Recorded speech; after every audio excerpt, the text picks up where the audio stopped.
उद्योजक 30 लाख कमवत असेल तर त्यांना 30,000वाला मुलगा हा छान वाटतो, पगार दिसला, त्यामुळे बायको मिळाली. पण ज्या दिवशी बायको मिळाली त्या दुसऱ्या दिवशी मी जॉब सोडून दिला. जरा जरी यश आलं तरी सुद्धा एक उद्योजक आहे ना तो म्हणतो, मैं तो कुछ भी कर सकता हूँ. एका उंचीवर गेले की त्याला असं वाटतं साला आपणही भगवान आहे. व्यवसाय करताना अडचणीचा काळ डोक्यात घेऊनच तुम्ही व्यवसाय करा. प्रगतीचा काळ हा पैसा साठवायचा काळ असतो, उडवायचा नसतो.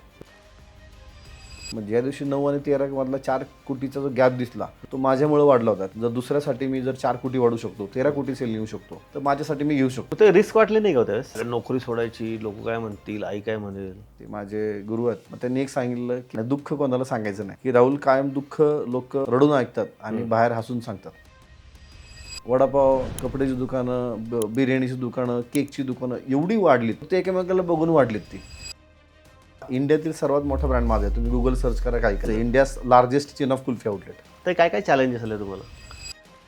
महाराज एक तरी दिवस असं झालंय का की थोडंसं महाराज लढून आलेत आणि म्हणले जाऊ दे, कंटाळा आला, जरा गोव्याला जाऊ फिरून. असं होत नाही. कधीही तो माणूस थांबला नाही आणि तो माणूस कायम अपडेट होता. मराठी मुलं तर राजकारणात अडकली. आपल्या मुलांचं खूप सारा वेळ, खूप सारे महिने, गणपती आले की शिवजयंतीची वर्गणी, शिवजयंती आली की बाबासाहेबांची वर्गणी, बाबासाहेबांची समजा की महात्मा फुले. माझं म्हणणं आहे की धर्म सगळं मजबूत ठेवायचं असेल तर अशी कित्येक मराठी लोक आहेत ना की जे तुमच्याकडे बघून आता काय तर नवीन करायचा प्रयत्न करतात. यांना तुम्ही काय सांगू शकाल? मालक व्हायच्या आधी कामगार हो, आणि ज्यावेळेस मालक होशील तेव्हा कामगारासारखं काम कर. Financial fitness by Sudhir Khot या पॉडकास्टमध्ये आपलं स्वागत आहे. फायनान्शियल फिटनेस आमचा पर्पज आहे to empower each one of you to achieve your fullest financial potential by working on your mindset. Underline working on your mindset. आता माइंडसेट शिकायचं तर आपल्याला खूप साऱ्या गोष्टी, खूप पुस्तकं वाचायला लागतील. आणि यश आणि अपयश या दोन्हीतला एकमेव जो गोष्ट आहे ज्याच्यावरती काम करणं महत्त्वाचं आहे ते म्हणजे माइंडसेट. आणि आपल्या या पॉडकास्टमध्ये आपण प्रत्येक वेळेस एक नवीन व्यक्ती, त्या व्यक्तीच्या मागे असणारं पुस्तक आपण वाचण्याचा प्रयत्न करतोय, जेणेकरून त्यांनी ज्या गोष्टीतून गेलेले आहेत त्या प्रत्येक गोष्टीतून एक धडा जो तुम्हाला तुमच्या आत्ताच्या कंडिशनमध्ये इम्प्लिमेंटेबल किंवा इम्प्लिमेंट करता येऊ शकेल असा धडा, अशी शिकवण, अशी सीख आपण काढून त्यातून बाहेर काढायचा प्रयत्न करतो. आणि अशीच एक यशस्वी उद्योजक आज आपल्याबरोबर आहेत. श्री राहुल पापळ. लाडाची कुल्फी ऐकलं असेल ना कधीतरी, बघितलं तरी असेल. आता कुल्फी म्हणजे की लगेच सगळ्यांना वाटतं की रे पटकन जाऊन आपण खाऊन टाकू. आता याच्या मागे खूप गोष्टी घडलेल्या आहेत, खूप त्यांनी प्लॅनिंग किंवा एक्झिक्युशन केलेलं आहे. त्या संपूर्ण लाडाच्या कुल्फीची स्टोरी आज आपण डिकोड करायचा प्रयत्न करा. आणि मग तुम्हाला, मलाही असे कोणते धडे आहेत की जे धडे घेऊन आपण आपल्या जीवनामध्ये प्रगती करू शकतो याच्याबद्दल आपण अध्ययन जरूर करणार आहोत. तर स्वागत करूया श्री राहुल पापळ यांचं. राहुलजी नमस्कार. नमस्कार. वेळात वेळ काढून सर तुम्ही आलात, थँक्यू सो मच. तुमची स्टोरी खूप इन्स्पायरिंग आहे. अगदी गणपती मंडळाचा अध्यक्ष ते आज गणपती मंडळातील प्रत्येक व्यक्तीला काहीतरी द्यायची इच्छा असणारी व्यक्ती. खूप मोठं ट्रान्सफॉर्मेशन आहे. आणि याच्यामध्येच समाजाचं देणं लागतं, जे देण्याच्यासाठी काय काय करावं लागतं. म्हणजे जेव्हा मला कळलं ना की तुम्ही रायरेश्वर किल्ल्याचा संपूर्णपणे देखभाल करण्याची जबाबदारी घेतली, अमेझिंग आहे सर. Thank you so much. कारण तुमच्यासारखी लोक असणं खूप महत्त्वाचं आहे. कारण व्यवसाय म्हणजे नुसता पैसा नाही. नक्कीच. व्यवसाय म्हणजे त्याच्याबरोबर असणारी एक जी इकोसिस्टम आहे ना ती ग्रो करणं. आणि आपल्यावर चर्चेत मला हे लक्षात आलं की ती इकोसिस्टमवरती तुम्ही भयंकर भारी काम केलं आहे. सो सुरुवात करायच्या आधी मला तुम्हाला हे विचारायचं आहे की तुमच्या जीवनाची स्टोरी काय आहे. म्हणजे असं काय झालं की तुम्ही असं लाडाची कुल्फी आणि वेगवेगळे ब्रँड्स किंवा वेगळे कॉन्सेप्ट तयार केले. अगदी लहानपणापासून तुमची स्टोरी मला ऐकायला आवडेल, श्रोत्यांना ऐकायला आवडेल.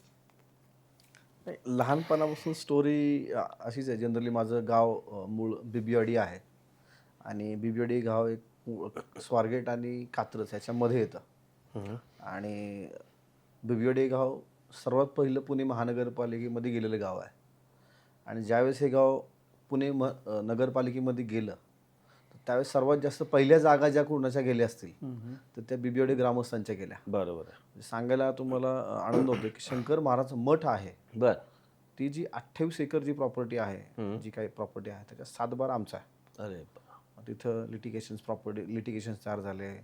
पुणे महानगरपालिकेमध्ये जागा गेल्या, म्हणजे मार्केट यार्डमध्ये आमची जागा गेल्या. इंदिरानगर जिथं पूर आला 60 to 70 का जो का पूर आला बर. त्याच्यात काही जागा गेल्या. म्हणजे एक वेळ अशी होती की बाबा आम्हाला गाळा मिळाला तर घरचे म्हणजे की आमची फॅमिली त्यातले म्हणजे गाळा मिळाला आहे तर तो काय कामाचा आहे, तर गाळा विकून रिक्षा घेतलेले आमचे काही ग्रामस्थ आहेत. बर. म्हणजे अशी परिस्थिती पूर्ण आमच्या ग्रामस्थांची आहे की त्या कळालं नाही, जागेची व्हॅल्यू कळालं नाही. त्यामुळं आम्ही जरी मूळ पुण्याचे ग्रामस्थ जरी असलो बीबीवाडीचे, पण ती परिस्थिती आता आर्थिक राहिली नाही. बरोबर. जागा गेल्या. आणि ज्यावेळेस एकराचे पैसे आम्हाला 2 लाखांनी मिळाले, 7 भाऊ. कधीची गोष्ट आहे ही 87ची, बर. माझा जन्म झाला त्यावेळेसची गोष्ट आहे. 87ला त्या व्हॅल्यू कळाली नाही आपल्याला. हे सगळं गेलं. तिथून मग बाय डिफॉल्ट परिस्थिती माणसाला घडवते. माझं म्हणणं आहे, जर मी बीबीवाडी गावाची आज माझी 22 एकर जागा असती तर 100% मी तुमच्यासमोर नसतो आत्ता. कारण मला काय वाटतं की गरीबालाच श्रीमंत व्हायची संधी असते. त्यामुळे ती संधी माझ्या आयुष्यात आली आणि बरेचसे ॲक्सिडेंट आयुष्यात घडत राहतात. मग ते अपमान असो काही असो, बरेचसे माझे अपमान झाले परिस्थितीमुळं आहे किंवा ह्या सगळ्या गोष्टी आहेत. मग त्या अपमानातून माणूस घडतो. त्या घडत मग मी उद्योजक झालं पाहिजे, आपण व्यावसायिक झालो पाहिजे. असं का वाटलं तुम्हाला की नाही मला उद्योजक व्हायला पाहिजे? ठीक आहे, आता ती परिस्थिती होती 87ला, तुमच्या हातात काहीच नव्हतं त्यावेळेस. जन्मच त्याच वेळेस झाला माझा. तुमच्या हातात काहीच नव्हतं, जागेच्या बाबतीत तुम्ही काही बोलू शकत नसता, राईट. मग असं काय वाटलं की तुम्हाला उद्योजक घडला पाहिजे? त्याच्यामध्ये काय काय झालं? म्हणजे तुम्ही शिक्षणाच्या बाबतीत काय काय केलं? म्हणजे तुम्हाला असं वाटायचं म्हणजे समथिंग अबाउट दॅट, मला ते समजून घ्यायला आवडेल. काय घराजवळ शाळा होती. घराजवळ शाळा म्हणले की आपला ॲटिट्यूड वेगळाच असतो. म्हणजे भांडखोर असतो किंवा टिपिकल शब्दात आपण बाईच असतो. शाही जेव्हा शाळा जवळ असते काय असतो आपण? भाई असतो, गुन्हेगार. अच्छा, भाई टाईप एक माइंडसेट असतो की भाई असतो, भांडणे करणे. हा एक कॉन्सेप्ट डोक्यात कायम असायचा माझ्या शाळेत असताना. त्यामुळे 2 वर्ष नापास झालो 8वीला. तिथे यशवंतराव चव्हाण, सीतारामाजी बिबवे अशा शाळेमध्ये मी शिकलोय. तिथून 2 वर्ष नापास झालं. 3ऱ्या वर्षी मी सरस्वती विद्या मंदिर जे बाजीरोडला नाईट स्कूल आहे तिथं सुद्धा 3ऱ्या वर्षी आईने मला शाळेत घातलं. तिथेही नापास झालो. शेवट आईला वाटतं की किती मुलगा कसा जरी असला त्या आपल्या आईला तो एक प्रामाणिक चांगला मुलगा असतो तिच्या नजरेत. तिथेही नापास झालो. आई म्हणते तिथेही नापास झालं तर करतो काय? नाही, आता मी काहीच करू शकत नाही, माझी बुद्धीच चालत नाही म्हणलं शाळेत. तर मग तिने कामाला लावलं मला. न्यू गुजर फार्मास्युटिकल्स म्हणून आहे. बर. आजही चिमणे गणपती चौकात दुकान आहे. किशोर मेहता त्यांचं आडनाव आहे. बर. मग त्यांच्याकडे कामाला लागलो. मग तिथून ती माझ्या जर्नी सुरू झाली 2001-2002 मध्ये. आणि मग तिथून माझा संपर्क जो आला तो सर्वसाधारण राजस्थानी लोक जी राजस्थानी प्रांतातून येतात त्यांच्याशी झाला. म्हणजे एका साईडला कस्टमर जे होते ज्यांना मला विक्री करायचं होतं, ज्याला डिलिव्हरी करायचं होतं ते राजस्थानी लोक, आणि एका साईडला ओनर जे होते ते जैन होते. या दोघांच्या मध्ये मी होतो. या दोघांचे मी असताना मला ऑब्झर्वेशन आवडायचं. तर यांची काय पद्धत आहे, कशी काम करतात हे जनरली बघायची आठवण झाली, म्हणजे लक्षात आलं माझ्या. आणि 10-12 वर्ष काढल्यानंतर लक्षात आलं की आपण करू शकतो. म्हणजे आपण जसं वातावरण, जसं आपण काय म्हणतोय जशी संगत आहे तशी रंगत येते, तशी रंगत यायला सुरुवात झाली. पण हा काळ खूप काळ होता, म्हणजे 15 वर्ष घालवले मी त्यात. पण असं आपण लहानपणापासून ऐकत आलं 10 वेळा, तुमच्या आईने पण तुम्हाला 1000 वेळा सांगितलं असेल की अरे तू शिक, नाही तर कसं होणार, शिकलास तर मोठा होशील, असं ऐकलं ना तुम्ही? हां, शिकला तर मोठा होशील होतात. पण माझ्या बाबतीत उलटं झालं. मग जेव्हा मी शिक्षण करायचो, जेव्हा कामाला जायचो, तसं आहे म्हणजे काय नाही शिकलं तर काम धंदे तर कर. म्हणजे जो शिकला नाही त्याला नाही शिक्षण, तो धंदा तर कुठला तरी कर. त्यामुळं कमी शिकलेले जास्त व्यावसायिक आहेत हा माइंडसेट तयार झालाय मला असं वाटतं. बरं. त्यामुळं मी लग्न व्हायच्या आधी एका कंपनीत कामाला होतो सर, आईस्क्रीमच्याच कंपनीत. तिथं मी ॲज अ सेल्समन म्हणून जेव्हा कामाला लागलो तेव्हा जनरली प्रत्येक आठवड्याला जो जास्त ऑर्डर आहे त्याला कॅप, टी शर्ट्स असे काही तो गिफ्ट असायचे. मी 42 आठवडे टॉपर होतो. तिथं पहिली संधी आली की तिथला जो मॅनेजर आहे, जो हेड आहे पुण्याचा, सेल्स हेड, त्यांनी जॉब सोडला. माझं त्यांनी शिक्षण न पाहता मला त्यांनी हेड केला की राहुल एज्युकेशन पाहू नका, 42 आठवडे टॉपर आहे, त्याचं काम बघा. तर त्यांनी मला हेड केला. ज्या दिवशी हेड केला त्या दिवशी टर्नओव्हर 9 होता, तो मी डायरेक्ट 13 कोटीवर नेला. मग ज्या दिवशी 9 आणि 13 मधला 4 कोटीचा जो गॅप दिसला तो माझ्यामुळे वाढला होता. कारण मी काही ट्रिक वापरल्या होत्या, काही पद्धती वापरल्या होत्या. कारण मी सेल्समन आहे, मला माहिती आहे सेल्समन कुठं पाट्या टाकतो. बरोबर. कारण मी अनुभव स्वतःचे अनुभव त्यात मी होतो. त्यामुळे ते मी करेक्ट केलं आणि 4 कोटीचा टर्नओव्हर वाढला, 13 कोटीवर नेला. मग लक्षात आलं की आपण 100% जॉबसाठी कामासाठी बनलो नाही. जर दुसऱ्यासाठी मी जर 4 कोटी वाढू शकतो, 13 कोटी सेल नेऊ शकतो, तर माझ्यासाठी मी घेऊ शकतो. अर्धा तरी नेला तरी मी खूप प्रॉफिट होईल. बरं ना. अशा दृष्टीने मी मग ते रिस्क वाटली नाही का त्यावेळेस? रिस्क नोकरी सोडायची, लोक काय म्हणतील, आई काय म्हणेल? नाही. आमचे गुरु आयुष्यात असतो माझ्या एक, म्हणजे मांडे सर, प्रमोद मांडे सर आहे, त्यांनी 2000 किल्ले पाहिले सर. बरं. ते माझे गुरु आहेत आणि ते त्यावेळी ते संपर्कात होते? संपर्कात होते. मग त्यांनी एक सांगितलं की लोक काय म्हणतील याला कधीच लक्ष द्यायचं नाही आणि दुःख कोणाला सांगायचं नाही. ते कायम छान सांगायचे की राहुल, कायम दुःख लोक रडून ऐकतात आणि बाहेर हसून सांगतात. त्यामुळे या 2 गोष्टी कसलं भारी आहे, बघितलं का? आयुष्यात कोणाला सांगायचं नाही. दुःख नेहमी रडून बघतात आणि बाहेर हसून सांगतात. हे दुनिया का सबसे बडा रोग क्या कहेंगे लोग, राईट? ह्याला तुम्ही फाटा दिला, बरोबर ना? 100%. हां, कारण हे फाटा देणं खूप महत्त्वाचं आहे. याचा आणि शिक्षणाचा काही संबंध आहे का? नाही नाही, काहीच नाही आहे. म्हणून psychology of money and success ही पूर्ण वेगळी आणि विचित्र आहे. विचित्र आहे. सामान्य जो आपला साचा जो आहे ना त्याच्यापेक्षाही प्रचंड बाहेर आहे, प्रचंड बाहेर आहे. मग पुढे काय झालं? तेच लोकांना काय वाटतं त्याचे मला काय वाटतं याला महत्त्व जास्त दिलं मी. त्यामुळं लग्न व्हायच्या आधी मी जॉबवर राहिलो. कारण आपल्याक अजून पण ती सिस्टीम आहे की उद्योजकाला मुली मिळत नाही, पण तो जॉबवर जर असेल, त्याला 30,000 पगार असेल आणि उद्योजक 30 लाख कमवत असेल, तर त्यांना 30,000 वाला मुलगा हा छान वाटतो. बरोबर. म्हणजे रिस्क आहे व्यवसायात, आपली माइंडसेट बदलला पाहिजे. मग त्या माइंडसेटने मी कामच केलं, पगार दिसला, त्यामुळे बायको मिळाली. पण ज्या दिवशी बायको मिळाली त्या दुसऱ्या दिवशी मी जॉब सोडून दिला. त्यांनी तक्रार नाही केली का नंतर? आता नाही ना, आता काय तक्रार करणार आहे. आणि तक्रार म्हणण्यापेक्षा शेवट लक्षात घ्या की मी सांगितलं की उपस्थित ठेवणार नाही मी अक्षताला. म्हणजे बायकोचं नाव अक्षता आहे. त्यांनी, माझ्या आईनी, माझ्या बहिणींनी, सर्व फॅमिलीने खूप सपोर्ट दिला. तू काय करशील ते योग्य करशील, तू पुढं जा, आम्ही आहे तुझ्यावर. का त्यांनी माझा स्ट्रगल पाहिला होता आणि धडपड आहे मी कायम, म्हणजे मी शांत बसत नाही. तेव्हा त्यांना माहिती हा काही ना काही करेल. कंपनी आमची 5-6 वर्षांनी, 3 वर्षांनी, म्हणजे 5 वर्ष जो काय आमचा मधला जो गॅप होता त्या 5 वर्षात खूप कुल्फीवर काम केलं. भारतभर फिरलो, कुठं कुल्फी चांगली मिळते, कुठं नाही मिळत, कुल्फीची MRP काय, कुल्फीची कॉस्टिंग काय, मार्केटला कुठले ब्रँड्स आहेत कुल्फीचे, याच्यावर प्रचंड अभ्यास केला. आणि माझं काय म्हणणं असं सर की तुमचा जेवढा अभ्यास चांगला तेवढा सक्सेसचा चान्स जास्त वाढतो. रिसर्च जेवढा रिसर्च एवढा चांगला. आपल्याकडे काय झालं की जनरली चौकात चहाच्या दुकानाला गर्दी झाली की आपण चहाच्याच दुकान घेतो. वडापाव, कपड्याची दुकानं, बिर्याणीची दुकानं, केकची दुकानं एवढी वाढलीत, फक्त एकमेकाला बघून वाढलीत ती. पण त्यातला अभ्यास काय आहे, प्रोडक्शन कॉस्ट काय आहे, रेंट कॉस्ट काय आहे, हे कोणीच पाहत नाही. त्यामुळे आणि मग सगळ्यात शेवटी म्हणतात की धंदा वाईट आहे. धंदा वाईट आहे. त्यामुळे आम्ही अभ्यास चांगला स्टडी केला.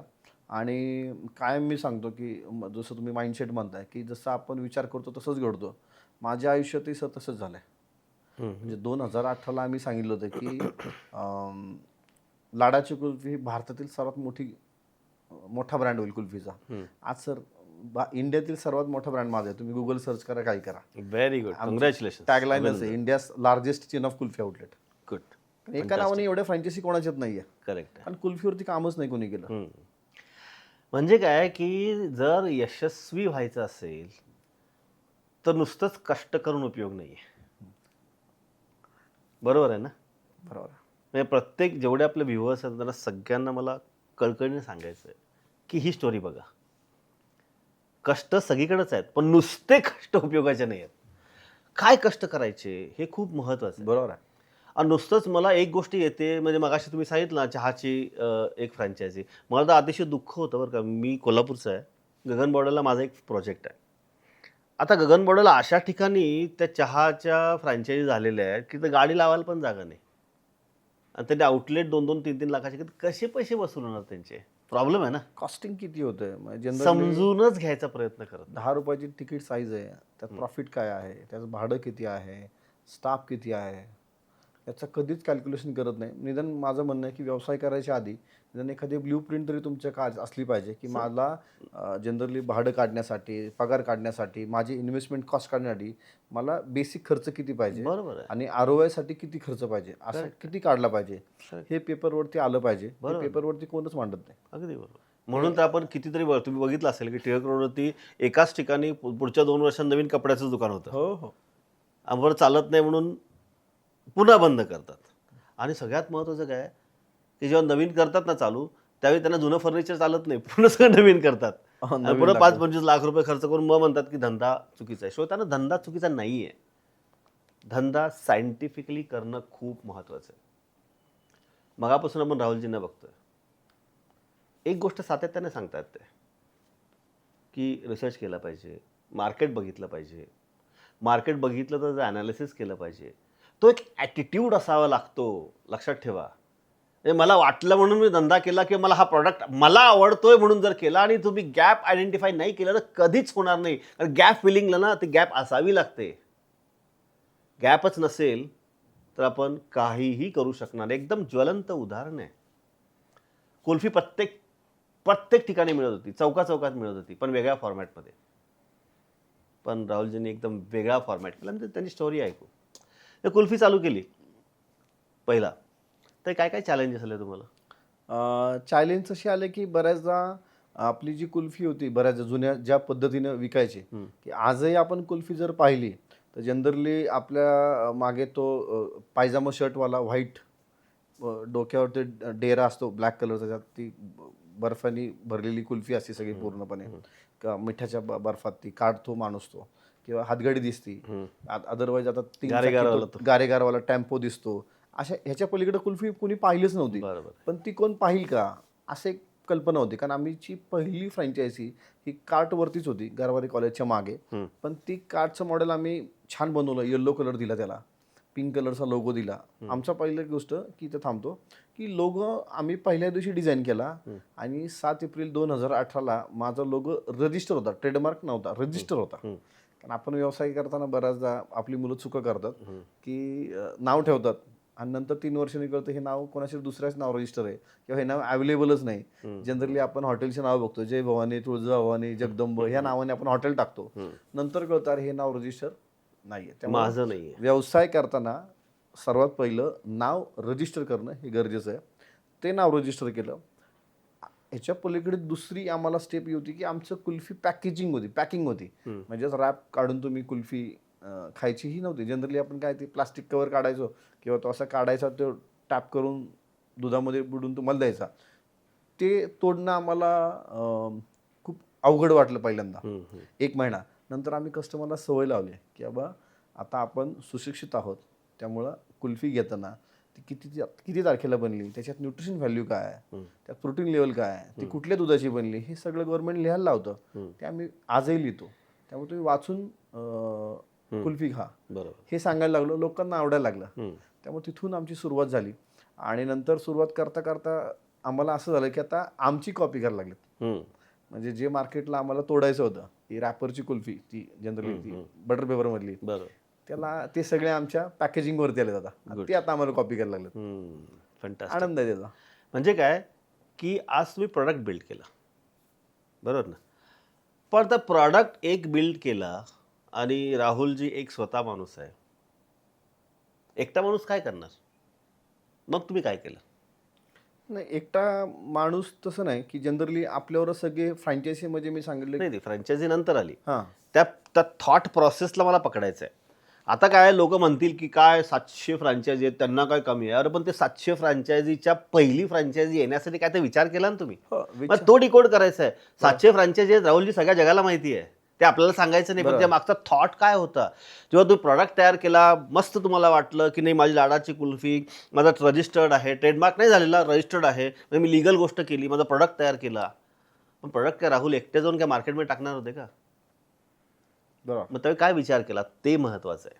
बरं, विचार हाच केला की ह्याचं फ्रँचायझी मॉडेल असावं आणि मी एक फ्रँचायझी जरी केली तर मी जास्त 100 कुल्फ्या विकेल, 200 विकेल. पण ह्याचं मल्टिपल आम्ही जर फ्रँचायझी ओपन केल्या तर एक फ्रँचायझी 200 जर कुल्फी विकत असेल तर आता 700 फ्रँचायझी किती विकतात? असा पहिल्याच दिवशी विचार केला होता. याची प्रेरणा शिवाजी महाराज आहेत सर. म्हणजे मी कायम माझा व्यावसायिक गुरु मी कोणाला मानत असेल तर शिवाजी महाराज आहेत. कारण त्यांची फक्त त्यांनी लढाईसाठी जी गोष्ट वापरली ती मी व्यवसायाची लढाईसाठी वापरतो. क्या बात आहे. म्हणजे शिवाजी महाराजांनी रायरेश्वरवरती शपथ घेतली. शपथ काय घेतली की मी आज आदिलशाही, मुघलशाही, कुतुबशाही ज्या ज्या शाह्या होत्या ह्या सगळ्या एक दिवस मी पायधुळी त्यांना करेल.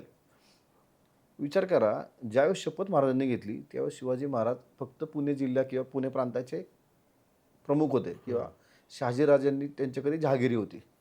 पण एखादा जहागीरदाराचा मुलगा कोणाला आव्हान करतोय की ज्याचं आशिया खंडातलं सर्वात मोठं साम्राज्य आहे, ज्या औरंगजेबाच्या मुघलशाहीचं, त्यांना मी हरवेल वयाच्या 14-15 वर्षी. तो विचार वय किती असेल, मोठा असेल. तो विचार किती मोठा केलाय बरं. त्याच्या जवळ किती लोक होती शपथ घेताना? 8, 10, 12 जी काय आपण इतिहास पडायला नको, कोण होतं, कसं होतं, किती होती, 8-12 जी काय लोक होती त्यांना घेऊन महाराजांनी सुरू केलं. आणि 6 जून 1676 रोजी महाराजांचा राज्याभिषेक झाला. ती शपथ पूर्ण केव्हा झाली? 6 जून 1676 रोजी. तर हा जर कालखंड जर बघितला, महाराजांचं वय त्यावेळेस काय होतं, महाराजांचं राज्याभिषेकचं वय काय होतं, साधारण 30-35 वर्षाचा काहीतरी गॅप असेल, तुम्हाला एक्झॅक्ट माहीत नाही. पण किती वर्ष लागली? महाराज एक तरी दिवस असं झालंय का की थोडंसं महाराज लढून आलेत आणि म्हणले जाऊ दे, कंटाळा आला, जरा गोव्याला जाऊन फिरून येऊ? असं होत नाही. महाराजांचं सर्व चरित्र जर बघितलं तुम्ही तर महाराज इकडे लढाईला आले की दुसरीकडे लगेच जायचे. कधीही तो माणूस थांबला नाही, विचार कधी थांबला नाही, आणि तो माणूस कायम अपडेट होता. अपडेट हा शब्द मला शिवाजी महाराजांनी फार शिकायला मिळतो. त्यामुळे ते कधी थांबले नाही. आणि कधी जेव्हा प्रजा म्हणतो आपण किंवा ओनर कसा असावा एखादा ब्रँडचा, लीडर कसा असावा, तर याचं जिवंत उदाहरण मला असं वाटतं अफजल खानाचा जो वध आहे त्यात मला खूप शिकायला मिळतं. बघा, त्यावेळेस इतिहासात सांगितलं गेलं की महाराज एकटेच पॉझिटिव्ह होते, बाकी सगळे सैन्य म्हणत होतं की साहेब आपण कॉम्प्रोमाइज करू, अफजल खान डेंजर आहे, भयानक आहे, दगाफटका होऊ शकतो, आपला मृत्यू होऊ शकतो, तर आपण त्याच्या नादी लागलं नाही पाहिजे. बरोबर ना? हा इतिहास आहे. महाराज काय म्हणले? महाराज असे म्हणले की मला स्वप्नात आई तुळजाभवानी आलेली आहे आणि तिने सांगितले की तू अफजल खानाला मारणार आहेस. आता हे सत्य खोटं हा भाग वेगळा. मी कसं पाहतो तर 100% झालं असेल का? तर नाही. महाराजांनी महाराज एकदम चतुर आहे शिवाजी महाराज, लक्षात ठेवा.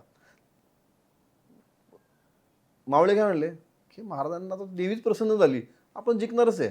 एक पॉझिटिव्ह थॉट्स दिला, व्हिज्युअलायझेशन दिलं की आपण जिंकू शकतो. आणि देवीनेच सांगितले मला तलवार सुद्धा दिली असेल नसेल हा भाग वेगळा आहे. पण त्यातून शिकायचं काय? तर त्यातून शिकलो की पॉझिटिव्ह सगळे जरी निगेटिव्ह सगळे जरी असेल तर लीडर पॉझिटिव्ह असो, कुठलंही संकट जरी आलं तरी आपण त्याच्यावर मात करू शकतो. त्याचं जिवंत उदाहरण म्हणजे अफजल खानवर. त्यात आपण फक्त जातीयवाद आणि हा बघत बसलोय. माझं म्हणणं इतिहास कशासाठी असतो? तर इतिहास हा आपलं शिकण्यासाठी असतो आणि शिकलेल्या इतिहासातून आपलं भविष्य चांगलं करायचं असतं, त्यासाठी इतिहास आहे. परफेक्ट. वाद करण्यासाठी नाही. येस.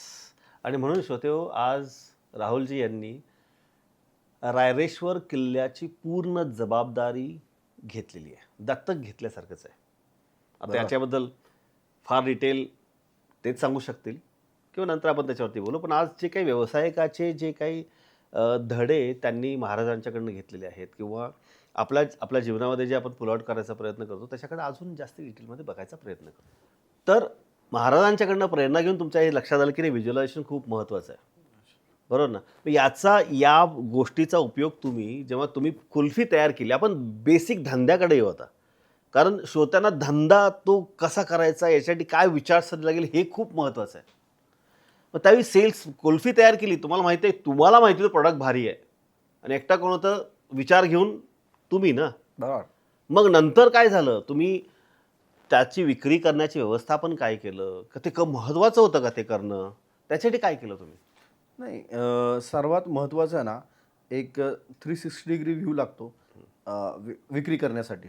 विक्री करण्यासाठी काय लागतं? सर्वात पहिली तुमच्या प्रोडक्टची क्वालिटी लागते. दुसरी गोष्ट प्रेझेंटेशन लागतं. तिसरी गोष्ट ब्रँड नेम लागतं. चौथी गोष्ट तुम्ही ग्राहकाशी उत्तम बोललं पाहिजे. चौथ्या गोष्टीपर्यंत आपण थांबू. पहिल्या 3 गोष्टी तुम्ही ऑलरेडी केल्या, समजून घ्या. चौथी गोष्ट, आता विक्री करण्यासाठी मी नेहमी म्हणतो की तुमचा प्रॉडक्ट खूप भारी आहे हो, बरोबर. पण विक्री करायसाठी करायला काय लागेल? आता अगदी आपलं उदाहरण घ्यायचं म्हटलं, तर तुम्ही जर प्रत्येक चौकात जर स्टॉल टाकले असते किंवा दुकानगाळे घेतले असते, तर परवडलं असतं का?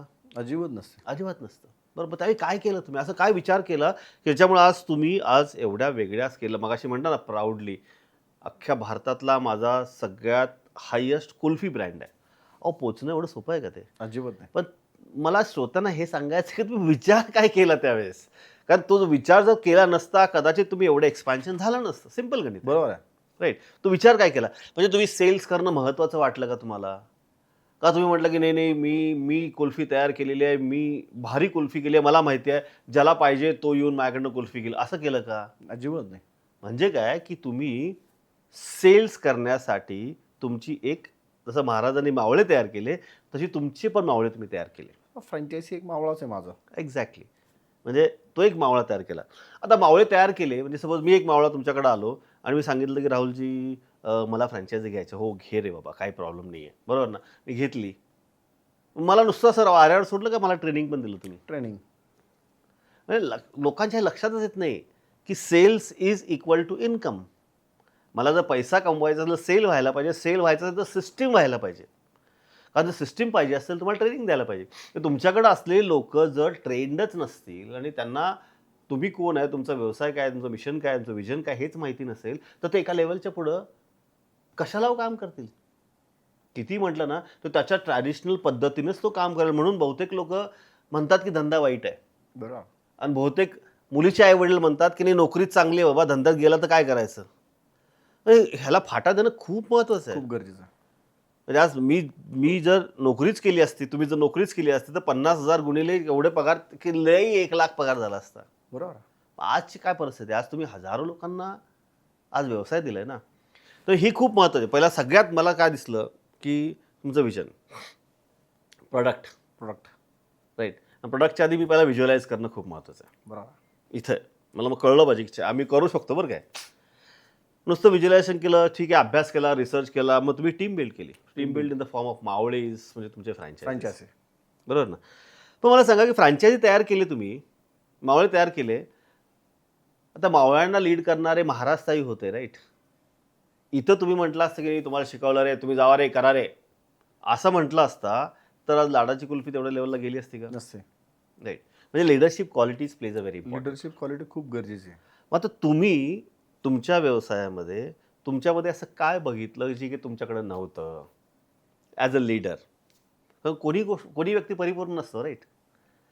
असं तुमच्याकडे काय होतं ज्याच्यामुळं तुम्ही त्यांना व्यवस्थित गाईड करू शकला? होतं आणि नव्हतं दोन्ही पाहिजे. कारण मला श्रोत्यांना हे सांगायचं आहे की फक्त कष्ट करून काहीही होत नाही. सिस्टीम असायला लागतं. सिस्टीम असायला जो लीडर आहे ना, लीडर खूप सक्षम असावा लागतो. उगाच शेजारच्यांनी केलं मी पण करणार म्हटलं तर काय अर्थ नाही ना. तर मला श्रोत्यांना तुमच्या मार्फत सांगायचं आहे की तुमच्याकडे अशी कोणती लिडरशिप क्वालिटी होती आणि अभ्यास करताना तुम्हाला लक्षात आलं, अरे हे नाही आहे, मग त्यासाठी तुम्ही काय केलं? यात 2-3 गोष्टी महत्त्वाच्या आहेत. कुठलीही फ्रँचायझी आपण जेव्हा घेतो, कुठल्याही प्रॉडक्टची फूड इंडस्ट्रीमध्ये, त्याला एक तर बनवायला लागते त्याला खूप. म्हणजे त्याला उदाहरण तेल, मीठ, मसाला सगळं आणून त्याला एक बनवावं लागतं. आचारी नसेल तर गोंधळ होतो. आपल्या कुल्फीमध्ये सिंपल आहे की ह्याची किचनच एकच आहे, सिंगल आहे. बाबा तुला काय बनवायचं नाही आहे, जस्ट फ्रीज उघडायचं आणि कुल्फी द्यायची आहे. त्याची रेसिपी पूर्ण कंपनी बनवती आहे. त्याचा सप्लाय चेन पूर्ण कंपनी कंट्रोलमध्ये. तुला जेव्हा पाहिजे तेव्हा आम्ही स्टॉक देतो आहे. तुला दिवसभर तू जॉबला जा, 6 वाजता ये, घरी जा, अंघोळ कर, फ्रेश हो, 7 वाजता जेवण कर आणि 7:30 पावणे 8ला तू माझी कार्ट रोडला लाव, 12 वाजेपर्यंत कर आणि मला सांग रिझल्ट काय येतात. पहिल्यांदा फ्रँचायझी विकणं खूप अवघड होतं सर. मी सांगितलं काय की तू तुझा जॉब बंद नको करू, तुझा जॉब राहू देत. तुझा जॉब राहून मग माझी फ्रँचायझी चालू कर. परिस्थिती अशी झाली नंतर की जो कामाला जायचा त्याचा पगार 15,000 रुपये आणि माझी फ्रँचायझी 40,000 कमवत होती. वाह. म्हणजे पार्ट टाईम म्हणून माझी फ्रँचायझी घेतली. आता पार्ट टाईम म्हणून तो कामाला जातो आणि फुल टाईम माझी आता लाडाची कुल्फी विकतो. असे खूप सारे प्रसंग आले आणि ज्या दिवशी आपण जो विचार करतो तो प्रत्यक्षात आला की तो मल्टिपल याच्यात खूप वाढतो तो. मग त्यांनी 10 जणांना सांगितलं, त्यांनी 100 जणांना सांगितलं. आजही फ्रँचायझी घ्या म्हणून एकही जाहिरात आम्ही अजून लावली नाही. रिझल्ट आले की ते मिळत राहतात. त्यामुळे हा थॉट्स मी दिला की बाबा तुम्हाला काही बनवायचं नाही, जस्ट काटवर बसायचं आहे, छान कस्टमरशी बोला, वेळेत गाडी लावा, 8ला लावली ती 12ला बंद करा, ग्राहकाशी व्यवस्थित बोला.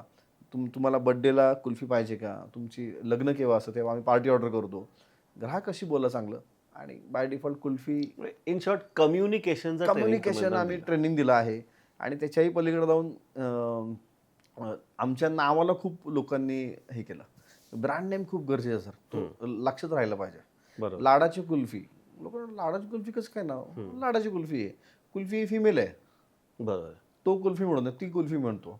आणि कुठली ती लाडाचीच असते, ती बायको असू देत, आई असू देत, बहीण असू देत, लाडाची असते, फिमेल आहे, मग लाडाची कुल्फी ठेवलं. कारण ब्रँड नेम रजिस्ट्रेशनला खूप सोपं जातं ह्या गोष्टी. आउट ऑफ बॉक्स जी नावं असतात बरोबर आहे. ती रजिस्ट्रेशन लगेच मिळतं. म्हणून लाडाची कुल्फी ते नाव आमचं हिट झालं, क्वालिटी हिट झाली, आमचं कम्युनिकेशन हिट झालं, मग ब्रँड बाय डिफॉल्ट तो ग्रोथ झाला. फॅन्टॅस्टिक. इथं एक खूप मोठा प्रॉब्लेम आहे, हे बहुतांश उद्योजक फेस करतात.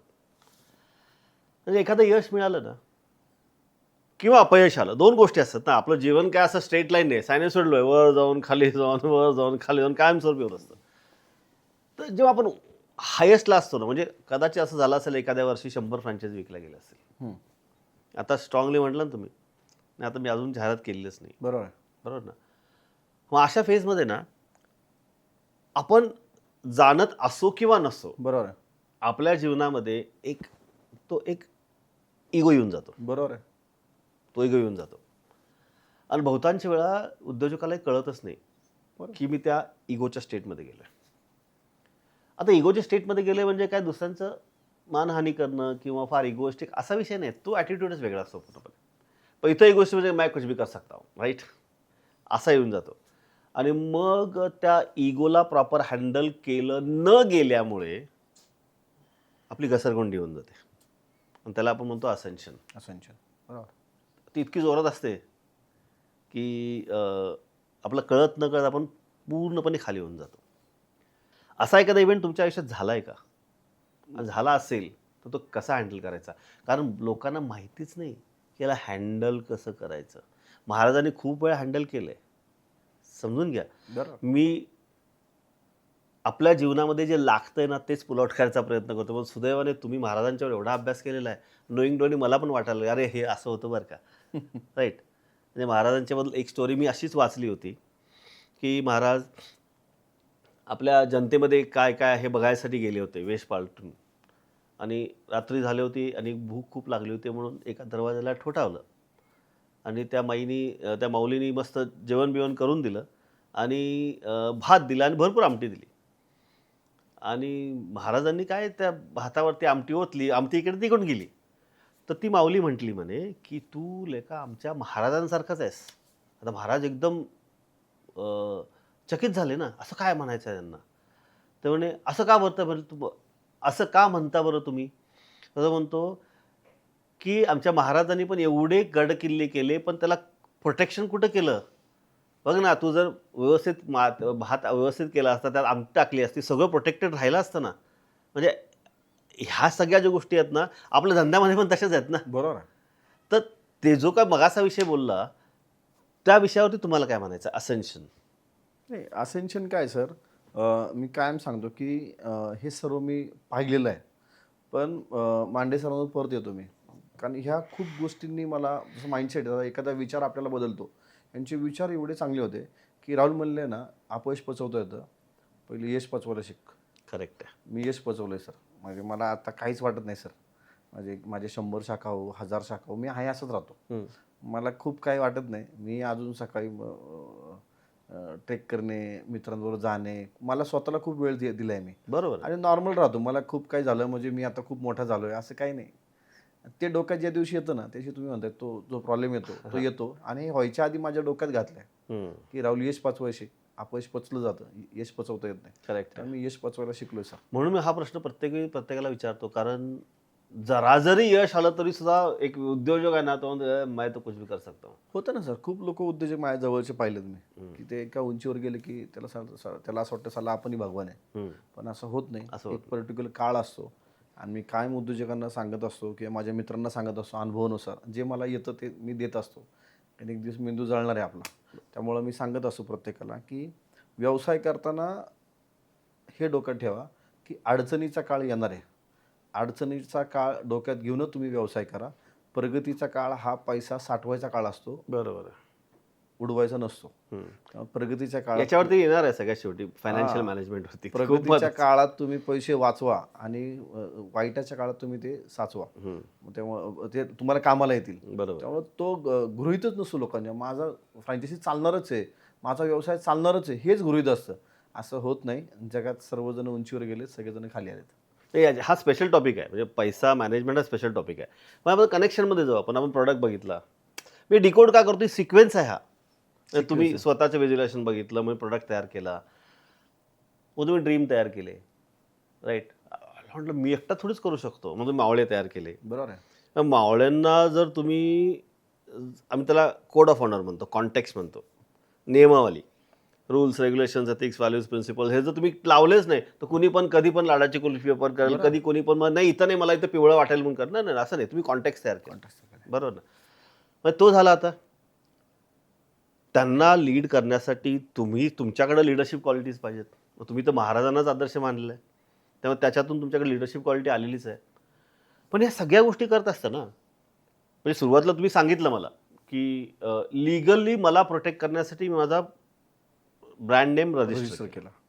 म्हणजे मला माझ्या उभ्या आयुष्यभर आता कधीही कुणीही लाडाची कुल्फी मागू शकत नाही. बरोबर आहे. जर माझं वापरायचं असेल तर माझ्याकडनं IP रेट्स माझ्याकडनं विकत घ्यावे लागतात. बरोबर आहे.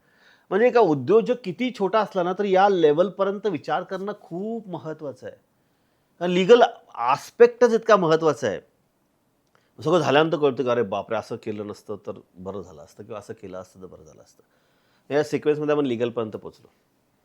आता लिगलपर्यंत पोचलात, प्रोडक्ट तयार आहे तुमच्याकडं, सेल्सवरती तुम्ही काम करता, या अनेक गोष्टी आहेत.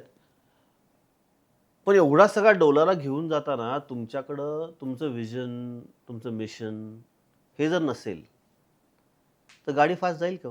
नाही. तुमचं विजन आणि मिशन काय? व्हिजन आमचं एकच आहे की जसं छत्रपती शिवाजी महाराजांना छत्रपती हे पद घेणं गरजेचं होतं, तर ते राजा होण्यासाठी काय गरजेचं होतं, महाराजांना छत्रपती होणं गरजेचं होतं. तसं मला असं वाटतं की आपल्याला जर जगभरात जायचं आहे, भारतात सगळीकडे पोचायचं आहे, तर आत्ताचं माझ्यासाठी छत्रपती पद असं आहे की माझ्या कंपनीचा IP असला पाहिजे, लिस्टेड असली पाहिजे. गुड. त्या दिवशी माझ्या कंपनीचा राज्याभिषेक होईल खऱ्या अर्थानं. आणि मिशन काय आहे, तर माणसाला असं वाटतं की जगायला खूप कमी पैसे लागतात. माझं याच घरचं 5-6 हजार सामान जर भरलं, 4 माणसं आहेत, पुरतं. बरं. पण मिशन असलं पाहिजे की आमच्या आईचं छान वाक्य, आमची आई वारकरी आहे, ती म्हणते राहुल 100% कमवलं पाहिजे, पण ओंजळीत जेवढं आपलं बसल ना तेवढं कमवलंच पाहिजे. पण सांडायच्या आधी वाटलं पण पाहिजे. बरोबर. तर वाटायची माझी भूमिका अशीच आहे की माझं व्हिजन आहे, मिशन आहे की मला किल्ला दत्तक घ्यायचा आहे. तो मी घेतला. बरोबर. आणि तो पण मी माझं स्वतःचं घर घेणार नाही असंही सांगितलं होतं. बरं. अजूनही मी रेंटेडच्या घरात राहतो. आणि मी ज्या ह्याच्यातून आलो आहे, मंडळाच्या कार्यकर्ता, शिवजयंती, ती जी मुलं अडकली जातात, मी अडकली म्हणतो, कारण आपली सर्वच खूप मुलं, आपली मराठी मुलं, सर्वसाधारण स्थानिक मुलं ही कशात अडकलीत, तर राजकारणात अडकलीत. दुसरी गोष्ट, मंडळांमध्ये अडकलीत. आपल्या मुलांचं खूप सारा वेळ, खूप सारे महिने हे वर्गणीत वाया जातात. गणपती आले की शिवजयंतीची वर्गणी, शिवजयंती आली की बाबासाहेबांची वर्गणी, बाबासाहेबांची संपले की महात्मा फुले, सर्व महामानवांच्या जयंत्या, आपले उत्सव, परंपरा, ह्याच्यात खूप लोक मुलं अडकलीत. माझं म्हणणं आहे की धर्म सगळं जर मजबूत ठेवायचं असेल तर आर्थिक सक्षम आपण झालो पाहिजे, मग हे सर्व टिकू शकतं. आपण आर्थिक सक्षम नाही आहे तोपर्यंत हे जरी नाही केलं तर हे कुठेही पळून जात नाही. त्यामुळे आपल्या मुलांना माझं काय म्हणणं आहे की तुम्ही पहिले आर्थिक सक्षम व्हा. आणि माझं विजन आहे की मंडळाचा कार्यकर्ता हा उद्योजक झाला पाहिजे. ही सिरीज मी गेल्या वर्षी चालू केली गणपती, क्या बात. आणि ह्याचे अनुभव आम्हाला खूप खूप आणि खूप चांगले आले. जसं तुम्ही म्हणालात ना की ज्या महामानवांनी आपल्याला प्रेरणा दिली ती तर आहेतच, म्हणजे आपण त्यांना डावलू शकतच नाही, बरोबर ना. पण आपण जर स्वतः सक्षम झालो तर त्यांच्यासाठी अजून चांगलं काम करू शकतो आपण, वर्गणी न मागता. आणि हा तुमचा विचार एकदम एकदम एकदम पॉवरफुल आहे. म्हणजे आता आपण मिशनवरती आलो, म्हणजे बघा, म्हणजे जर मला स्वतःला सांगायचं आहे की मला पैसे कमवायचे म्हणून जर धंदा केला तर कधीच पैसे मिळत नाहीत. ती प्रोसेस डिफाईन केली ना तरच पैसा मिळतो, नाही तर पैसा मिळतच नाही. या सगळ्या गोष्टी इतक्या इम्पॉर्टंट आहेत ना, पण आपण इग्नोर करतो त्या गोष्टी, कारण आपल्याला कोणी सांगितलंच नसतात किंवा आणि सांगितल्या तर त्याचा मला डायरेक्ट काहीच इम्पॅक्ट लगेच नसतो. आपण त्याकडे लक्षच देत नाही. लक्ष देत नाही. आज मेरे को कितना मिलेगा बस उतना ही मेरे को मालूम. हो, नक्कीच. राईट. आम्ही याच्यामुळे काय होत नाही, मग खूप मटेरियलिस्टिक, खूप एका लेवलच्या पुढं अशाच पद्धतीने राहत असतं पूर्णपणे ते. फॅन्टॅस्टिक. वा, मजा आली. आता मिशनपर्यंत पोचलो आपण, बरोबर ना? आत्ता आपण प्रॉफिटबद्दल बोलू. कारण जर धंदा करायचा आहे म्हणजे मला प्रॉफिट कमवायचं आहे म्हणून धंदा करायचा आहे असं जर नुसतं म्हटलं तर प्रॉफिट मिळत नाही. श्रोत्यांनो, एवढ्या सगळ्या गोष्टी केल्यानंतर मग तो प्रॉफिट नावाची संकल्पना आहे ना, ही आपल्याला ॲक्च्युली दिसायला लागते आणि मग खरं जीवन चालू होतं. खरं जीवन चालू. मग म्हणजे पैशाचं जीवन नाही, खरं लाईफचं जीवन चालू होतं. या दरम्यान काही काही गोष्टी खूप महत्त्वाच्या आहेत. आपण सरांच्याकडनं बोलणारच आहोत की काय आहेत त्या. म्हणजे अगदी लहानपणापासून जन्माच्या पहिल्या दिवसापासून आपण काही आपले एक सुप्त गुण घेऊन आलेलो आहे. म्हणजे कनेक्टेडनेस, एक दुसऱ्यांशी कनेक्ट राहणं, बोलणं, इंट्युशन असतं ना आतून, ते एक आतला आवाज असतो. कारण आतला आवाज मेला आहे लोकांचा. आज प्रश्न विचारायची कॅपॅसिटीच लोकांची संपलेली आहे. बरोबर. व्हिज्युअलायझेशन तर नाहीच आहे. आपल्याला नेहमी इतकं आपण रट्टाबाजीमध्ये गेलेलो आहे ना, व्हिज्युअलायझेशन आपलं संपूनच गेलं आहे. मला आज संध्याकाळी किती पैसे मिळणार की आत्ता पैसे किती मिळणार याच्यावरतीच जगत राहिलेलो आहे. असा विचार करणं म्हणजे मला तर वाटतंय की हा म्हणजे सुसाईड अटेम्प्ट आहे. एका लेवलच्या पुढं तुम्ही जगताय पण जगत नसता. तर या मानसिकतेबद्दल तुम्ही सगळे उद्योजक आहेत. म्हणजे आता मी असं का म्हणतो किंवा उद्योजक होऊ इच्छिणारे आहेत, मरणाचे कार्यकर्ते आहेत किंवा असे कित्येक मराठी लोक आहेत ना की जे तुमच्याकडे बघून आता काय तर नवीन करायचा प्रयत्न करतील. यांना तुम्ही काय सांगू शकाल? नाही, सर्वात पहिलं मुलांना आता व्यवसायात पटकन यायची घाई असते. ती घाई तर बिलकुल केली नाही पाहिजे. माझं म्हणणं आहे की तुम्हाला ज्या व्यवसायात काम करायचं आहे त्या व्यवसायात निदान 5 वर्ष कामगार तरी व्हा. आणि आमची आई कायम सांगते की राहुल, मालक व्हायच्या आधी कामगार हो. म्हणजे जिथं कामाला लागशील तिथं मालक म्हणून काम कर. आणि ज्यावेळेस मालक होशील तेव्हा कामगारासारखं काम कर. वा, मस्त. त्यामुळं मुलांना लगेच चेअरमध्ये बसायचं असं होत नाही. मी AC मध्ये बसून ॲडवाइस द्यायची. ॲडवाईस द्यायच्यात. मला 25 वर्ष लागलेत. मी 2001-2ला सुरू झालो. आज 2026 आहे. 25 वर्ष झालेत. तरीसुद्धा आम्ही अजूनसुद्धा कामच करतोय. आमचे अजून अपडेट होतोय. अजून काय करता येईल, अजून काय चांगलं करता येईल ह्याच्यावर कायम आपण लक्ष देतोय. त्यामुळं मुलांना लगेच व्यवसायात येऊ नये. त्यांनी त्या व्यवसायात 5 वर्ष तरी काम करावं सर. 100% भरपूर काम करावं. आणि आपण जे आता शिकलो ते अंतिम नाही आहे ना. अंतिम बिलकुल नाही. सतत शिकत राहावं. कारण जेवढं शिकेल तेवढं लक्षात येतं की अरे यार मला काहीच माहीत नाही. कारण जेवढं शिकाल ना तेवढं मग ते व्हिज्युअलायझेशन आपलं परफेक्ट पॉवरफुल होत जातं. व्हिजन पाहिजे. आणि मुलांना काय आहे सर आत्ता की व्हिजन दिलं पाहिजे. काय केलं पाहिजे, काय नाही केलं पाहिजे. बऱ्याचदा आपण जे मार्केटला मी सांगितलं की आता एखादा व्यवसाय चालला की सगळे त्याच्याच मागे जातात आणि त्या व्यवसायाची पूर्ण कचरा करून टाकतात. बरोबर. म्हणजे चहाचा पूर्ण कचरा करून टाकलाय. मिसळ, बिर्याणी, केकवाले, खरंच खूप सारे व्यवसाय एवढा कचरा करून टाकला त्यात आता जाऊशीच वाटत नाही कोणाला. पण व्यवसाय करताना मार्केटची गॅप शोधली पाहिजे. बरोबर आहे. म्हणजे जसं मी सांगितलं की मी कुल्फीची गॅप होती ती भरून काढली. आईस्क्रीमची सुद्धा गॅप होती. आईस्क्रीमच्या गॅपमध्ये आम्ही अजून एक आईस्क्रीमचा ब्रँड लॉन्च केला. तो ह्याच मागच्या काही महिन्यात आम्ही लॉन्च केला. वा. आता आईस्क्रीमची गॅप तुम्ही आईस्क्रीम तर सगळेच विकतात. यांनी काय वेगळं काढलं? आम्ही गॅप शोधली. बरोबर. आम्ही गॅप कशी शोधली? आज तुम्हाला आईस्क्रीमचा कुठली फ्रँचायसी घ्यायची असेल तर तुम्हाला किती पैसे लागतात? तर माझं म्हणणं आहे की XYZ ब्रँड आहे त्याला मॅक्सिमम सर्वात जास्त 60 लाख रुपये लागतात. 60 लाख रुपये लागतात. त्याच्यानंतर 50 लाख, 40 लाख, 30 लाख. आता ब्रँडची नावं घेत नाही मी.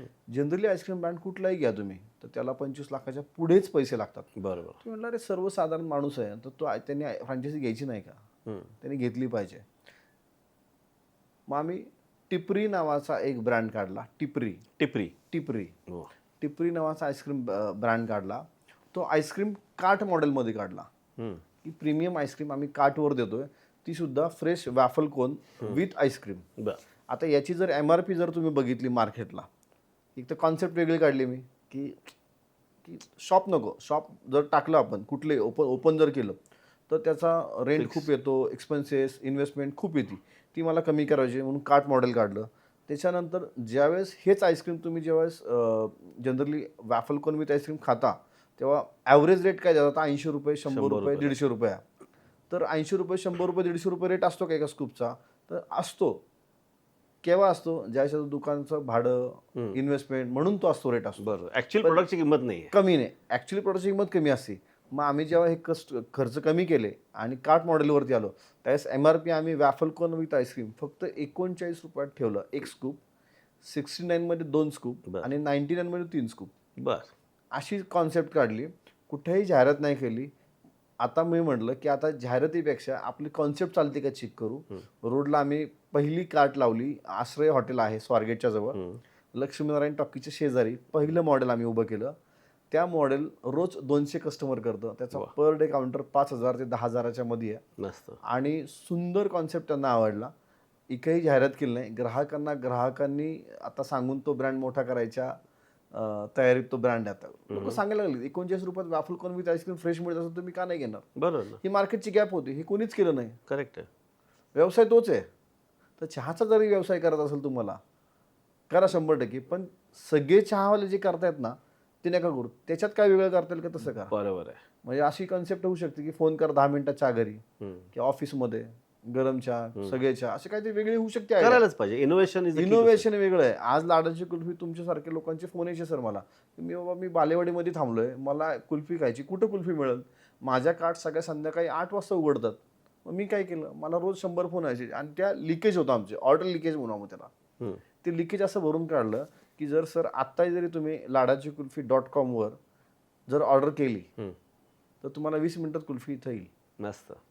म्हणजे लाडाची कुल्फी ऑफलाईन सुद्धा आहे आणि ऑनलाईन सुद्धा आहे, पण स्वतःच्या प्लॅटफॉर्मवरती आहे. कुठल्याही बाहेरच्या प्लॅटफॉर्मवरती नाही. आपलं स्वतःचं राज्य असावं म्हणून स्वतःचा प्लॅटफॉर्म आहे. एकदम आमची पिनकोड वाईज आम्ही फ्रँचायझी मॉडेल केलं आणि हे भारतातील पहिलं मॉडेल आहे की ते प्रत्येक फ्रँचायझी ही पिनकोड वाईज आम्ही जनरेट केली. फॅन्टॅस्टिक. तर इथे शिकायला काय मिळालं, एक गोष्ट चालतीये पण त्याच्यावरतीच फोकस कायमस्वरूपी करून तेच आयुष्यभर करत राहायचा हा विषय नाही आहे. आमची कोठेही शाखा नाही. हा ॲक्च्युली चांगला आहे काय वाईट आहे मला नाही माहिती, परंतु मला असं वाटतंय की मार्केटला केटर करण्यासाठी प्रत्येक वेळेस वेगवेगळा विचार करायलाच पाहिजे आणि तेच राहुल सर करतात. आता राहुल सरांनी अजून एक भारी कॉन्सेप्ट केलेला आहे. तो का केला आणि त्याचं आपल्याला काय शिकायचं आहे हे पण बघूया. म्हणजे तुम्ही उकडीचे मोदक टाकले राईट. हो. आता उकडीचे मोदक सर्वांनाच माहिती आहेत, पण सगळ्यात पहिल्यांदा मला हे सांगा की श्रोत्यांना हे सांगा की ते उकडीचे मोदक हा कॉन्सेप्ट का टाकला. ह्याच्यात फायनान्शियल आहे. सर्वात मोठं फायनान्शियल काय आहे की आमचा व्यवसाय हा जेव्हा वातावरण गरम असतं त्यावेळेस थंड होण्यासाठी मला कुल्फी माझी चांगली चालते, पण वर्षभर माझ्याकडे जो स्टाफ आहे, माझ्या ज्या फ्रँचायझी आहेत त्यांना वर्षभर मला चालू ठेवायचं आहे. तर पावसाळ्यातले जे 4 महिने 3 महिने जो आहे तर त्यांचा खर्च तेवढाच असतो, उत्पन्न कमी झालेलं असतं, पण माणसं रेडी आहेत, कार्ट रेडी आहेत. मग आम्ही काय वेगळं केलं पाहिजे. तर आम्ही खूप त्याच्यावर अभ्यास केला की पावसाळ्यात आपण काय विकू शकतो आणि ते गरम पाहिजे होतं, हॉट आणि कोल्ड असे 2 आयटम आम्हाला ॲड करायचे होते. आम्ही खूप विचार केला, खूप स्टडी केला. त्याच्यानंतर आम्हाला शोधण्यात आलं की उकडीचा मोदक. 3 वर्ष आम्ही उकडीच्या मोदकाच्या रेसिपीवरती काम करतोय. आज माझा मोदक कुणीही खावा, गौराई नावाचा ब्रँड काढलाय, गौराई. आणि मग गणपती केव्हा येतो, पावसाळ्यात होतो. मोदक आत्ता मार्केटला कुठला ब्रँड तुमच्या डोळ्यासमोर दिसतोय का, पण तुम्हाला मोदक पाहिजे का, पाहिजे, पण मोदक लवकर तयार होत नाही ना, तो खूप करावा लागतो, हे करावं. ह्याच्यात दुसरी पण गोष्ट होती की महिलांना आधार मिळेल, त्यांना काम मिळेल. माझ्याकडे आता 55 महिला आहेत. वा. त्या महिला उकडीचे मोदक बनवतात रोज आणि लोकांना देत आहेत. माझा मोदक तुम्हाला 365 दिवस मिळणार आहे आणि होम डिलिव्हरी मिळणार आहे. वा. तुम्ही कुठेही मागवा, ऑल महाराष्ट्र मागवा, कुठेही ऑल इंडिया मागा, जगात कुठेही मागवा, मी तुम्हाला मोदक पोचू शकतो. याच्यातून एक खूप मोठी सीख आहे ती सीख काय आहे हे आपण जाणून घ्यायचा प्रयत्न करू. प्रत्येक व्यक्तीला असं वाटतं की मी एक काम करतोय आणि तेच माझं मेन काम आहे. परंतु जर आज ॲक्च्युली आपण बघितलं ना, तुमचा ॲक्च्युअल पैसा तुम्ही जे काय काम करताय त्याच्या बरोबर 90 डिग्रीला असतो. उदाहरण, क्रिकेटची टीम राईट देशासाठी खेळते, पण जास्ती पैसा कुठं मिळतो? ॲडव्हर्टाइजमेंट एन्डॉर्समेंटमध्ये. मग आता माझं कुल्फीचा ब्रँड आहे, माझ्याकडे सगळं सिस्टीम तयार आहे, सेटअप तयार आहे. मी जर एखादा क्रॉस सेल जर केला तर माझी इनपुट कॉस्ट तेवढीच आहे ना, माझा बेसिक इन्फ्रा कॉस्ट तेवढीच आहे. मग कुल्फीवरती जर 10 रुपये मिळत असतील तर मला इकडे नक्की 20 रुपये मिळतील. कारण बरोबर ना? बरोबर. आता गंमत, आम्ही ई कॉमर्सला लॉन्च केली लाडाची कुल्फी, आणि क्रॉस जेव्हा शब्द म्हणला तेव्हा माझ्या लक्षात आलं सांगायचं की आम्ही आता मिनिमम तुम्हाला ऑनलाईनला ई कॉमर्सला 6 कुल्फीची ऑर्डर द्यावी लागते, त्याच्या खाली डिलिव्हरी होत नाही. 6 कुल्फी दिली तर 1 उकडीचा मोदक आम्ही फ्री देतोय. जर तुमच्या घरी 6 कुल्फीवर 1 उकडीचा गरम मोदक जर आला तर बाय डिफॉल्ट तुम्ही खाणार, वहिनी खाणार, मुलं खाणार, एक घास तर खाणार. आवडल्यानंतर काय होणार? तुम्ही मागवणार. पण तुमच्या लक्षात आलं की लाडाची कुल्फी का मोदक पण आहे, पण तुम्ही 11 मोदक आम्ही मिनिमम देतो घरी होम डिलिव्हरी. 11 मोदक घेतल्या की आम्ही 1 लाडाची कुल्फी फ्री देतो. करेक्ट आहे. म्हणजे कुल्फीवरती मोदक फ्री, मोदकावरती कुल्फी फ्री. मला हेच शोधणं सांगायचं आहे की धंदा करायचा म्हणजे cross selling, up selling, down selling खूप गोष्टी महत्त्वाच्या आहेत. मी हे करतो, माझ्या जगातलं सगळं भारी, मी म्हणतोय तेच म्हणणं बरोबर असं नाही आहे. कस्टमर, त्याचा गॅप, त्याला काय पाहिजे काय नाही पाहिजे, मी देतोय तो व्यवस्थित देतोय का नाही देतोय हे समजून घेणं खूप महत्त्वाचं आहे. आणि फीडबॅक तुम्हाला आवडत नाही ना, दुसऱ्यांनी तुम्हाला काही सांगितलं तर फीडबॅकवरती तर आपलं जीवन आहे. 100%. तर कस्टमरने सांगितलं की नाही असं नाही, असं असायला पाहिजे, तो त्याच्या बिहेवियरल पॅटर्न किंवा टेस्टवरनं सांगत असतो. आपण थोडीच टेस्ट करायला जातो एवढं सगळं राईट. म्हणून फीडबॅक इज ऑल्सो इम्पॉर्टंट. बघा ना, किती लेसन्स आपण घेतले. तुमचा ॲटिट्यूड चांगला पाहिजे, इंटिग्रिटी छान पाहिजे, तुमची विचारसरणी खूप चांगली पाहिजे, तुम्हाला लोकांच्याबद्दल रिलेशनशिप चांगले असायला पाहिजेत, तुमचा उदात्त विचार असायला पाहिजे. म्हणजे फक्त माझ्यासाठी नाही, मी ओव्हरऑल याच्यातून ओव्हरऑल मिशन स्टेटमेंटमध्ये खूप मोठ्या लेवलला काम करायला पाहिजे, याच्यावरती काम करायला पाहिजे. नुसतंच असं नाही, प्रोडक्ट रिडेव्हलपमेंटवरती काम करायला पाहिजे. अशा कितीतरी गोष्टी आहेत. ॲव्हरेज उद्योजक एवढ्या सगळ्या गोष्टींनी विचार करतो का? 99% तो माझा प्रॉडक्ट मला आज किती पैसे मिळेल याच्यावरती जास्त फोकस असतो. बरोबर. पण ॲक्च्युअल पैसा येतो जेव्हा ह्या सगळ्या गोष्टी होतात त्याच वेळेस. बरोबर. आणि त्यालाच आम्ही म्हणतो की तुमचं ते इनर वर्ल्ड आहे, इथं आहे. हे 6 इंचाचा डब्बा आहे ना तुमचा, हा 6 इंचाचा डब्बा, हा 6 इंचाचा डब्बा, याच्यावरती काम करणं खूप महत्त्वाचं आहे. तरच रिझल्ट बाहेर रिझल्ट येतात. बरोबर. आणि सेम पैशाचं आहे ना, कितीही पैसा आला आणि त्याचं जर मॅनेजमेंट नाही केलं तर यश मिळेल का? नाही. मग काय करावं लागेल? नाही, यशाच्या म्हणजे यशस्वी उद्योजकाच्या व्याख्या खूप जण विचारतात, सर तुम्ही यशस्वी आहे का? तुम्ही यशस्वीची व्याख्या वेगळी आहे. माझं म्हणणं की तुमचा उद्योग चांगला व्यवसाय पाहिजे, चांगला प्रोडक्ट पाहिजे, तुमचं चांगलं आरोग्य पाहिजे. सर्वात महत्त्वाचं म्हणणं आहे की चांगली आर्थिक शिस्त पाहिजे. बरोबर. आर्थिक शिस्त हा व्यवसायाचा दुसरा भाग आहे. मग आम्ही आर्थिक शिस्त खूप लावली. जसं तुम्हाला म्हटलं सर की मी अजूनही स्वतःचं घर नाही घेतलं, मी अजूनही रेंटेड राहतो. पण माझा 5 तारखेला आजही कोविडपासून ते आतापर्यंत कधी पण आमच्या 5 तारखेलाच आमचे सर्व वेंडरचे पेमेंट्स होतात. 5 तारखेलाच आमची पूर्ण सॅलरी होती. असा कुठलाही एकही दिवस आम्ही पुढे गेलो नाही. बरोबर. आज कुठल्याही बँकेचं लोन लाडाच्या कुल्फीवरती नाही आहे. त्या खूप साऱ्या गोष्टी मॅटर करतात. बरोबर. आपण एवढ्या सगळ्या गोष्टी बोललो, पण एक अत्यंत ज्वलंत प्रश्न जो मला नेहमीच पडत असतो. प्रत्येक व्यक्तीला वाटत असतं की मला भरपूर पैसे कमवायचे आहेत, श्रीमंत व्हायचं आहे, पण याची सुरुवात कुठून होते? मी 2 प्रश्न विचारतो. आलेला पैसा ठेवल्याने का भरपूर पैसे कमवायच्या मागे लागल्याने? आलेला पैसा ठेवला नाही. कीपिंग द मनी. म्हणजे प्रत्येकाला असं वाटत असतं की नाही मला भरपूर पैसा कमवायचा आहे, पण त्याची सुरुवात होतं आलेल्या पैशाचं नियोजन करण्यापासून. पण आत्ता आपल्याला पूर्ण विचित्र गोष्ट दिसते राईट. लोक येतात, अनवॉन्टेड गोष्टी असतात, अनेक गोष्टी अशा आहेत की ज्या आता मला करायच्या नाहीत, त्या गोष्टी करतात. याच्याबद्दल तुम्हाला काय म्हणणं आहे? कारण तुमचा एक थॉट प्रोसेस जे आपण मगापासून एवढ्या लोकांना उद्योजक घडवायचा प्रयत्न करायचं म्हणतो, एक थॉट प्रोसेस कदाचित कोणाला तरी एक वेगळी दिशा देऊन जाईल. तुम्हाला काय म्हणणं आहे? तुमचं काय म्हणणं आहे? मला काय वाटतं की एखादी गोष्ट घ्यायची असेल ना मला, तर माझ्या बॅक ऑफ द माइंड मी विचार करतो गरज आहे का, हा विचार माझ्या पहिल्या डोक्यात येतो. म्हणजे माझं घर ज्यावेळेस जनरली व्यवसाय उभा राहतो त्यावेळेस एक दोन गोष्टी अडचणीत येतात. एकतर बायको म्हणते की नाही स्वतःचं घर झालं पाहिजे, आता पैसा आला आहे. आईसुद्धा म्हणते. त्या दोघींना बसवलं मी आणि दोघींना समजून सांगितलं की घर ही प्रतिष्ठा आहे, घर ही प्रतिष्ठा आहे. त्यामुळं आपण घरामागं नको लागायला आता, की आपण व्यवसायातला पैसा व्यवसायात मुरवला पाहिजे, तर तो चांगलं फळ देईल आणि जास्त देईल. तर आत्ता आपण व्यवसायातून पैसा नाही काढला पाहिजे. मी सिंपल अक्षदाला समजून सांगितलं की अक्षदा, की आत्ता जर मला घर घ्यायचं असेल तर कमीत कमी एक 2 ते 3 कोटी रुपये तर कमीत कमी लागेल. जनरली 2 कोटी रुपये तर कुठेही घर घ्या, मला आता घ्यावं लागेल 2 कोटी रुपयाचं घर, मला आता राहायचं असेल तर. तर मी म्हटलं साधारण जनरली SBIमध्ये जरी आपण FD जरी केली 2 कोटीची तरी 14 लाख रुपये वर्षाला मिळतील. आणि पुण्यात म्हणलं कुठेही घर घे म्हणलं, 50,000च्या वरती भाडं नाही, चांगल्या सोसायटीत सुद्धा.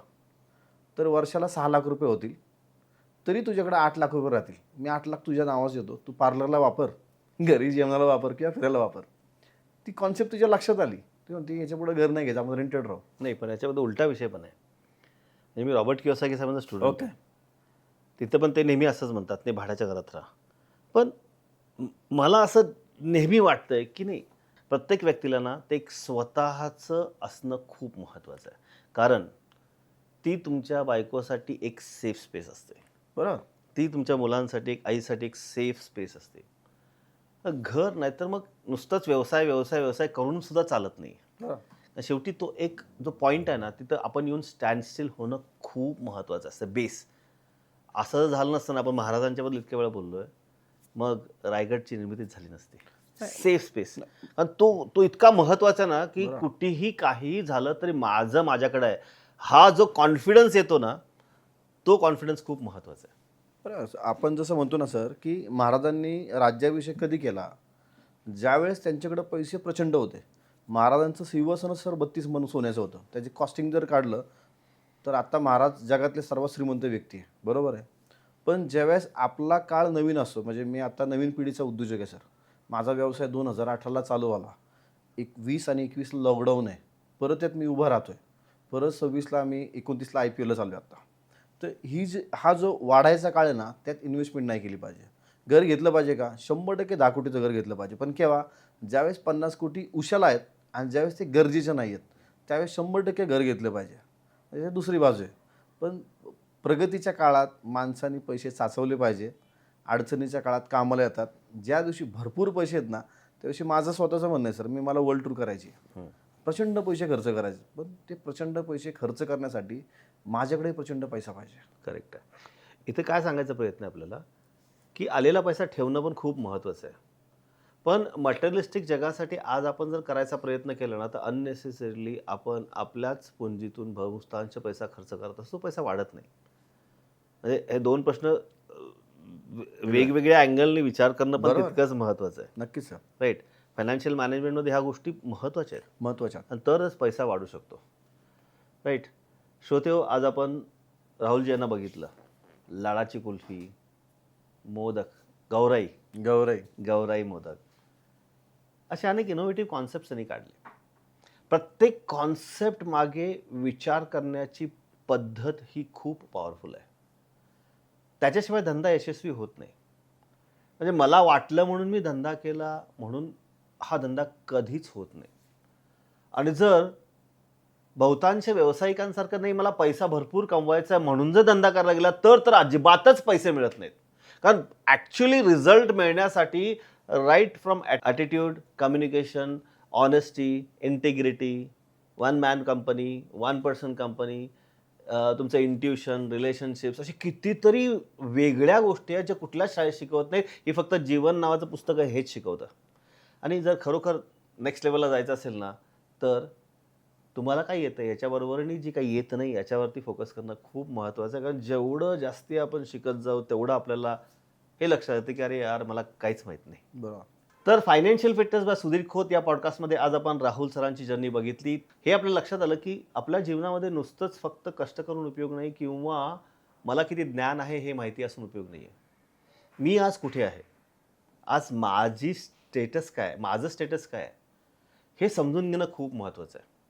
आज जर तुम्हाला तुमची मानसिकता कुठं आहे हे तुम्हाला जाणून घ्यायचं असेल तर खाली एक आम्ही लिंक दिलेली आहे, financial fitness assessment.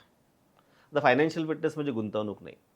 Financial fitness म्हणजे तुम्ही आज कुठल्या स्तरावरती आहात. आणि एक लिंक आहे, 10 प्रश्न आहेत, 5 डायमेन्शन आहेत आणि सर्व शेवटी तुमचा रिझल्ट. तुम्ही आज तुमचा रिझल्ट काय, तुम्ही कोण आहात, कुठल्या अँगलमध्ये, मेंटल, फिजिकल, इमोशनल, कुठल्या अँगलमध्ये तुम्ही वीक आहात किंवा कुठल्या अँगलमध्ये स्ट्रॉंग आहात हे तुम्हाला लक्षात येईल. त्यामुळं तुम्ही आत्ता जिथे आहात तिथून जर तुम्हाला नेक्स्ट लेवलला जायचं असेल तर जे ॲनालिसिस तुमच्या बाबतीत तुमच्या प्रश्नातून तुम्ही काढाल हे तुम्हाला मार्गदर्शन नक्की होईल. थँक्यू सो मच सर, तुम्ही वेळ दिलात. खूप खूप आपण शिकलो. व्यावसायिकांनी कसं वागायला पाहिजे, कसं बघायला पाहिजे, नेक्स्ट लेवलला कसं जायला पाहिजे याच्यावरती आपण बघितलं. तुमची प्रेरणा घेऊन खूप सारे मंडळी यावर्षी काम नक्की करतील आणि तुमचं मिशन नक्की सक्सेसफुल होईल आणि आपण नक्की भेटूया पुढच्या एपिसोडमध्ये. एक नवीन व्यक्ती, नवीन पुस्तक, नवीन ॲनालिसिस. कारण empowering each one of you to achieve your fullest financial potential is our purpose. आणि जर आतापर्यंत सबस्क्राईब केलं नसेल तर सबस्क्राईब करायला विसरू नका आणि फॉरवर्ड करायला तर अजिबात विसरू नका. कारण कदाचित राहुल सरांनी एक नगेट दिलेला ना, तो नगेट तुमचा मित्र, मैत्रिणी, नातेवाईक कुणाला तरी त्याचा उपयोग होईल. तोपर्यंत भेटूया. धन्यवाद.